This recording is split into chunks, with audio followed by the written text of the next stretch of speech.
Shalom, shalom. Okay, we're going to get into it today. We're going to speak of everything that has happened since the beginning of time of creation, but it's going to be very brief all the way up until now, to give everyone a clear and concise picture and understanding of why things are the way that they are in the world, even up to this minute, and the state of the world, so you can get a clear picture of what it is and what's going on. Listen up. In the very beginning, in the Garden of Eden, there is Adam and Eve. These two individuals are genetically dominant individuals, meaning they're melanated. Now, with their genetically dominant status, them being individuals, they have the ability to procreate, having the Eve gene or the mitochondrial gene, the DNA of that. And that can produce many variations in the genetic dominant DNA. Then we have Eve interacting with a serpent in the garden, as it's stated, a serpent. This serpent, or the interaction with Eve, brought about a seed of a human being in the earth that was not a creation of God. That is genetically recessive. Okay? This is the seed in the garden that was sown, which was considered to be a tare. It wasn't wheat. So now we have an entire world completely overcrowded, filled up with a lot of tares, a lot of genetically recessive, genetically and biologically individuals in the earth that are not of the original creation that God created.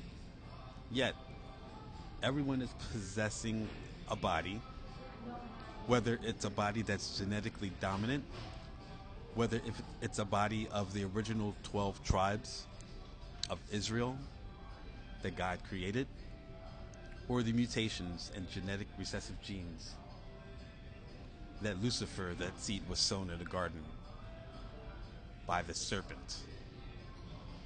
Regardless, no one can come to Jesus except the Father draws him. Yeshua. Except the Father draws him, the I am. But whosoever calls upon the name of the Lord, thou shalt be saved. God will in no wise cast you away. But that's the state of the world, and that's why there's such a hatred Satan has against God's children, God's elect. That's why we're living in a world where God's children have experienced racism. We've experienced a lot of persecution, a lot of hatred, and it goes deeper than it just being people or human beings. Lucifer, Satan, got kicked out of heaven because he hates God's creation of making man in his image, which are genetically dominant individuals, human beings. The benefits of being genetically dominant, biologically, what it means, mentally, what it means, on all levels of what it means. And us having these special characteristics as an individual puts us at an advantage in this world, on many levels. And the jealousy of us having this biological flesh, and them not having that, puts them in a position where, it's, they desire and envy what you have, but they are who they are.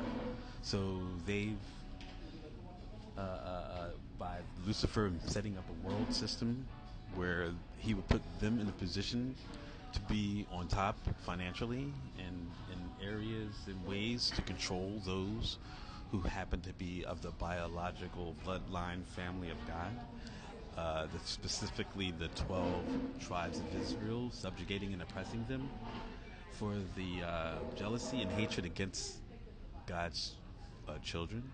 And but in these last days there is an elect, and out of the elect, each tribe, there'll be 12,000 saved. We are all the cocoa buttered up shining face being given glorified bodies in the name of the Lord in these last days. And that is a wonderful thing in the new world. Everyone will understand the hierarchy and how everything is set up, of why God says that we are the apple of his eye, why does he, love us so much, or says that we're his chosen people, and we are after his own heart. We're made in his image. We love him. We love his purity. We love his holiness. We love everything about him. We're made directly in his express image. Christ came only for the lost, the children of Israel. When the woman said to Christ and said, could she be saved? And he said, the bread, the meat or the bread is not fit to give unto the dogs. She was a Samaritan. But she said even the dogs can get the crumbs from the table. So, that let me know that she has faith. That let me know that they are going to have to actually cleave to us in order for them to avoid what's going to come upon this earth, which is soon approaching. I want to read a little bit about the wheat and the tares. Okay, the parable of the sower. On the same day, Jesus went out of the house and sat by the sea, and a great multitude were gathered together to him, so that he got into a boat and sat, and the whole multitude stood on the shore. Then he spoke many things to them in parables, saying, Behold, a sower went out to sow, and as he sowed, some seed fell by the wayside, and the birds came and devoured them. Some fell on the stony places, where they did not have much earth, and they immediately sprang up because they had no depth of earth. But when the sun was up and they were scorched, and because they had no root, what root would not have any root? It would be the seed that was sown by Satan, and they withered away. And some fell among the thorns, and the thorns sprang up and choked them. But others fell on good ground and yielded a crop, some 100-fold, some 60, and some 30. He who has ears to hear, let him hear. Now,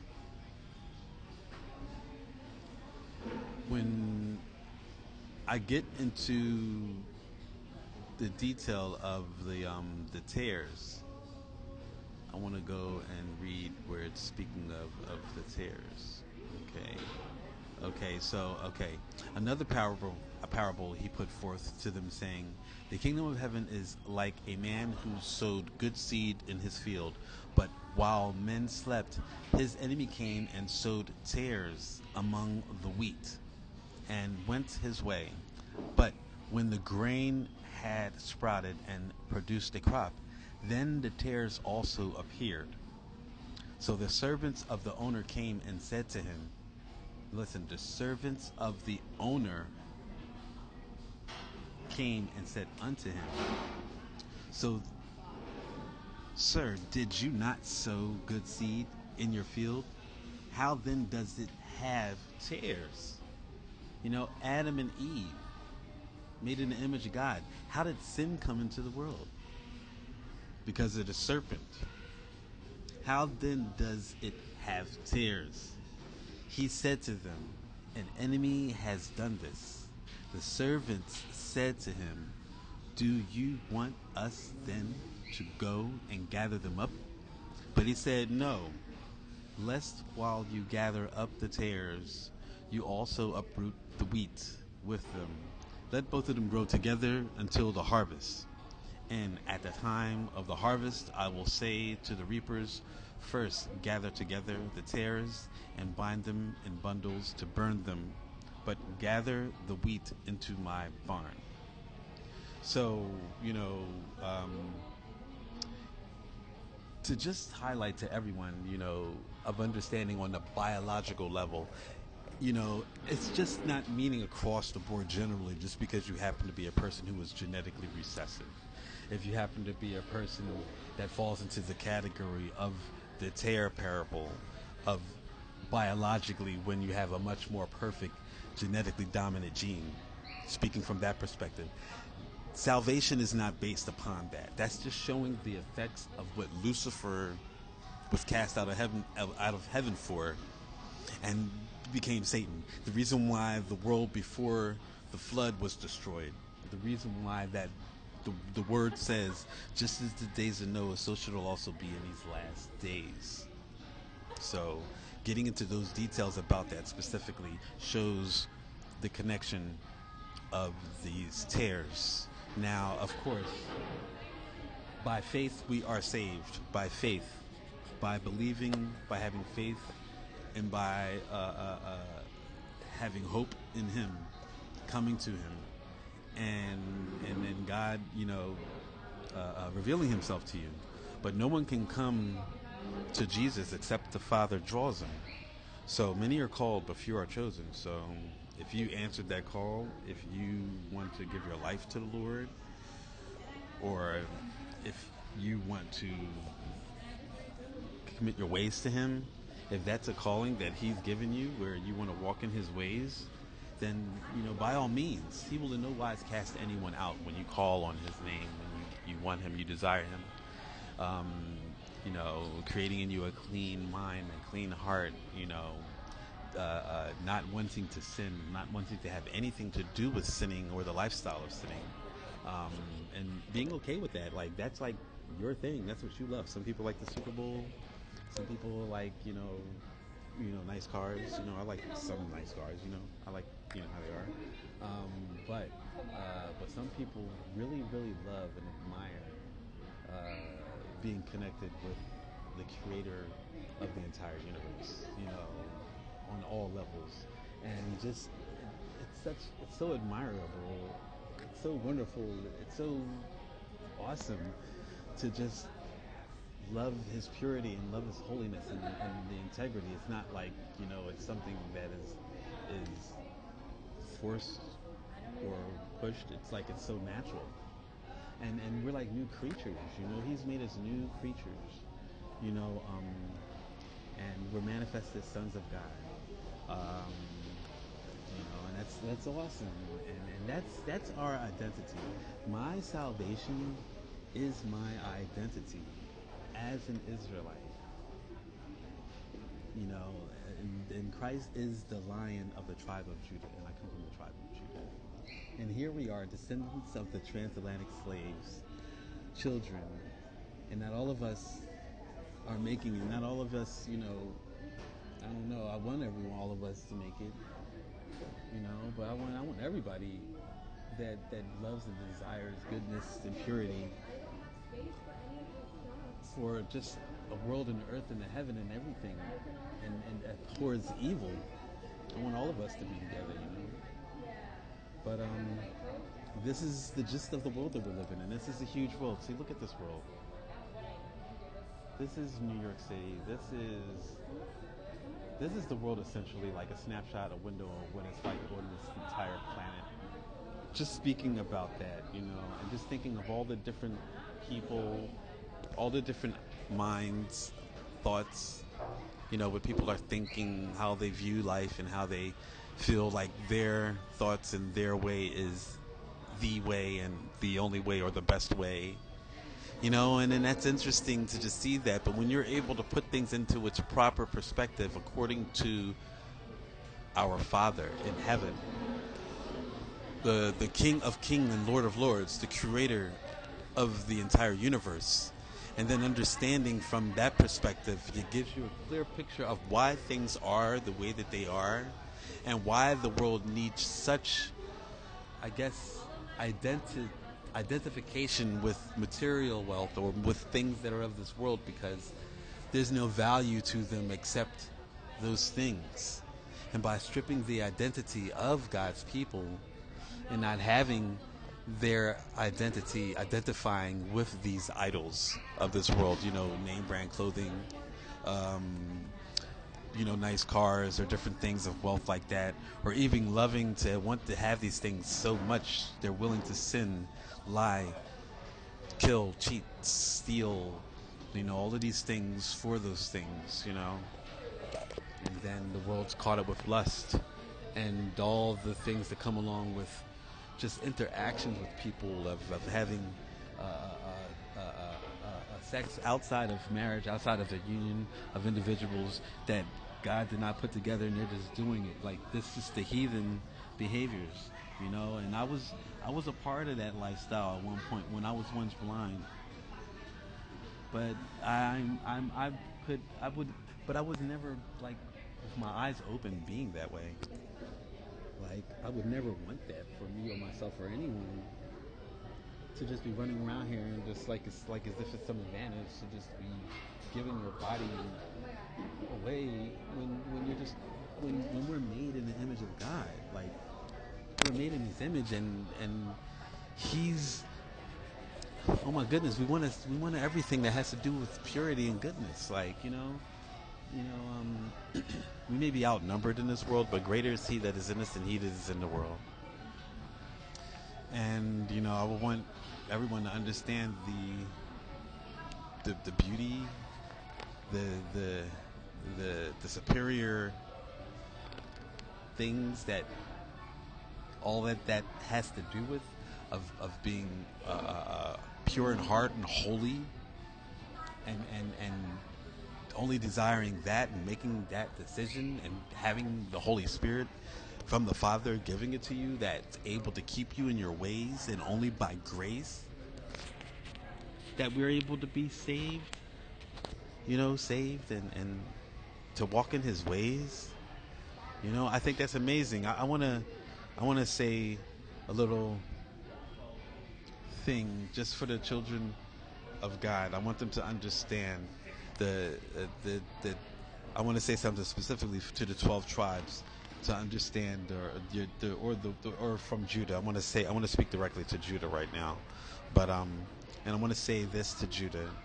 The Gentiles biologically are all those that are outside of, basically almost all those that are outside of the 12 tribes of Israel. Lucifer got cast out of heaven and became Satan for the seed that he's sown biologically in this world outside of the 12 tribes of Israel. We are overcrowded in the world with all kinds of nations of people outside the 12 tribes of Israel. We are a people of little number, but we are greatly despised.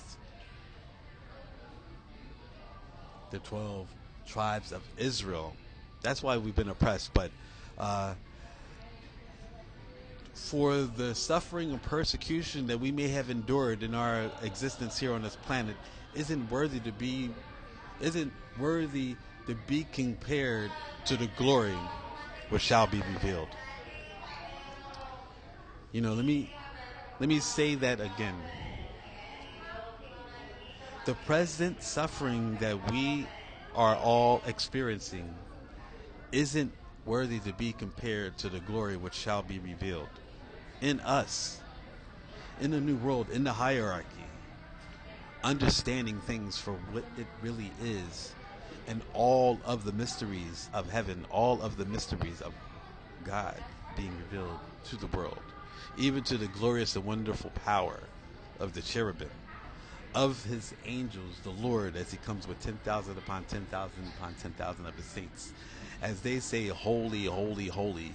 What a marvelous and wonderful appearance this will be, to be able to see these things.